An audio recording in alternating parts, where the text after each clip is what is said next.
Aufbruch in Pforzheim zur ersten Etappe auf dem Fernwanderweg E1 nach Dobel.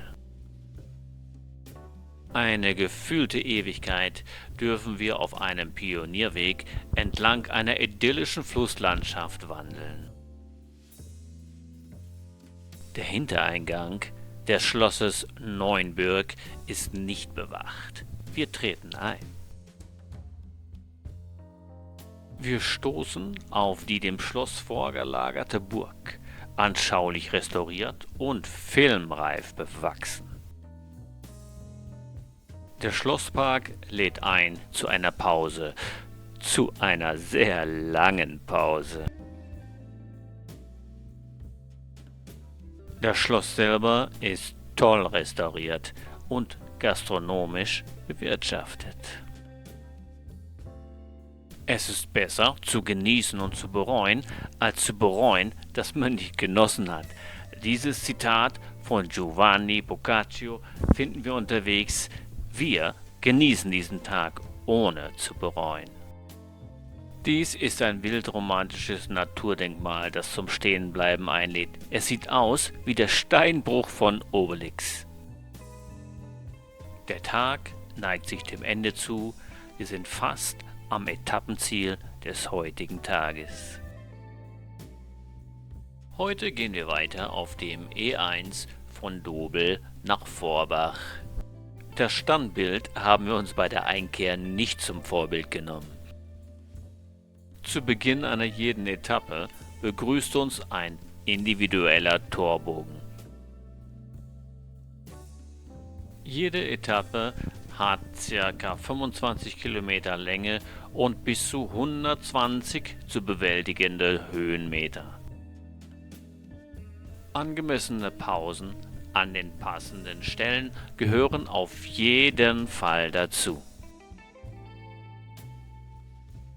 Wir gehen ja auch mal stundenlang, ohne anderen Menschen zu begegnen. Es ist so ruhig hier. Auch wilden Tieren kann man hier begegnen, wie der Blindschleiche. Egal, wo ich hinschaue, es ist einfach so schön hier. Heute dominieren über weite Strecken grün leuchtende Moosfelder.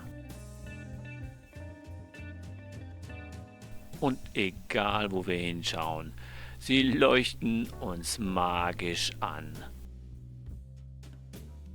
Und leuchten und begleiten uns und leuchten und begleiten uns. Das hört gar nicht auf. Die Gegend hier ist auf jeden Fall auch sehr abwechslungsreich, wie hier mit dem Anblick einer Talsperre.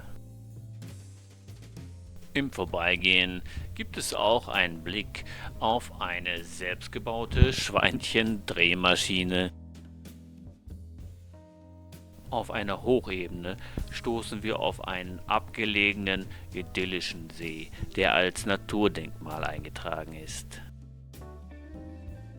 Immer wieder gibt es super schöne Weitblicke. Bis wir schließlich das direkt an unserem Weg liegende Naturfreundehaus erreichen, unser heutiges Etappenziel. Die nächste Etappe geht Richtung Mummelsee. Wir haben für die kommende Nacht noch kein Quartier gefunden. Wenn wir hier mal nach dem Weg fragen, die Einheimischen sind immer sehr hilfsbereit.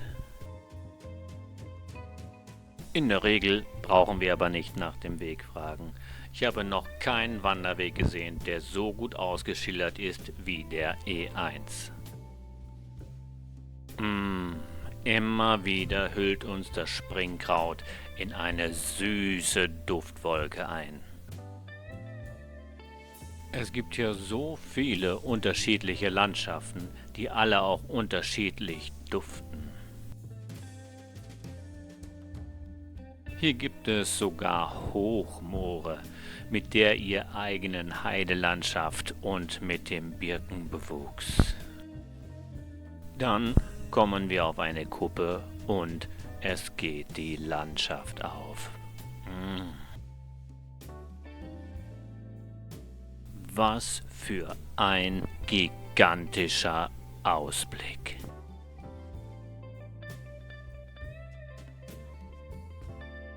Als wir weitergehen, stoßen wir wieder auf dieses Grün.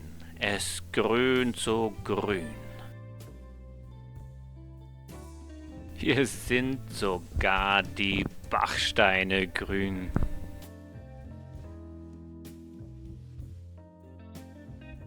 Und schon sind wir auf der nächsten Kuppe und wieder so eine schöne Aussicht. Oh, na gut, nicht alle Ausblicke sind schön, aber dieser Ausblick ist doch eine Ausnahme. Wir zwei Wanderer leben auf unterschiedlich großem Fuße. Wir sind beim Ausflugs-Eldorado Grindehütte angekommen.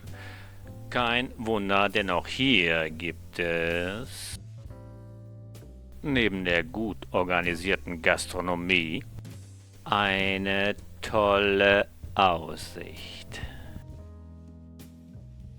Wir machen einen Abstecher nach Seebach. Hier gibt es durch Brunnenwasser gekühlten Schnaps aus regionaler Herstellung für 1 Euro pro Pinchen zum selber bedienen. Das ist nichts für mich, aber es ist auf jeden Fall originell. Ich habe bei einem Baum selten so eine schöne, dichte Krone gesehen. Seebach, Etappenziel erreicht. Heute geht es bei sympathischem Landregen weiter nach Kniebis. Gut ausgerüstet ist das Wandern bei Regen super schön. Dieses tolle Gefühl, bei Regen zu wandern, sieht man mir auf diesem Bild richtig gut an. Es sind kaum andere Wanderer unterwegs, obwohl die Luft frisch gewaschen ist und alles so gut riecht. Hier bekommen wir einen seltenen Blick auf den vom Aussterben bedrohten Riesenbaumpilz. Wir dürfen hier auf keinen Fall vom Weg abweichen, was wir natürlich auch nicht tun. Wir setzen uns hier auch einigen Gefahren aus. Das ist echtes Abenteuer. Der Regen lässt irgendwann mal nach und hinterlässt eine gute Optik in der Natur. Und immer wieder dieses Grün. Ich liebe es. Das sind meine treuen Begleiter. Sie unterstützen mich auf Schritt und Tritt. Ohne die gehe ich nicht los.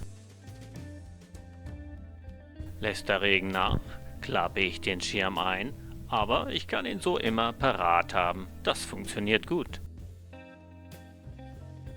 Wir stoßen auch auf Zäune und hören Schafe im Hintergrund. Schützen die Zäune auch vor Wölfen? Die Gastronomie ist heute irgendwie tot. Aber warum? Kann das wohl am Wetter liegen? Wir finden auch Sitzgelegenheiten im Wald extra für die Touristen.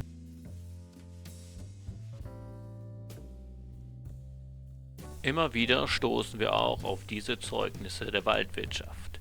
Der ökonomische Aspekt ist eben auch wichtig. Durch den Regen gibt es heute viele staubfreie Wege.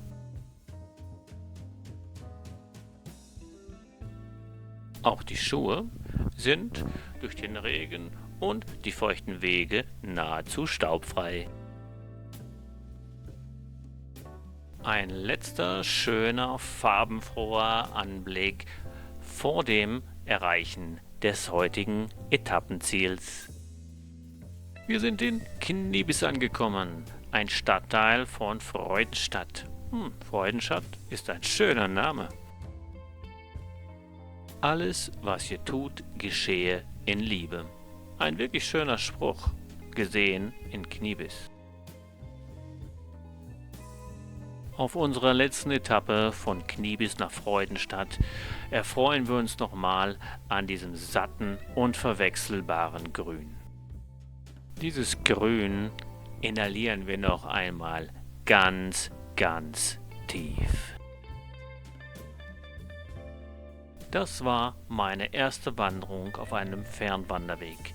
Nach diesen wunderbaren Eindrücken wird es bestimmt nicht meine letzte Wanderung dieser Art gewesen sein.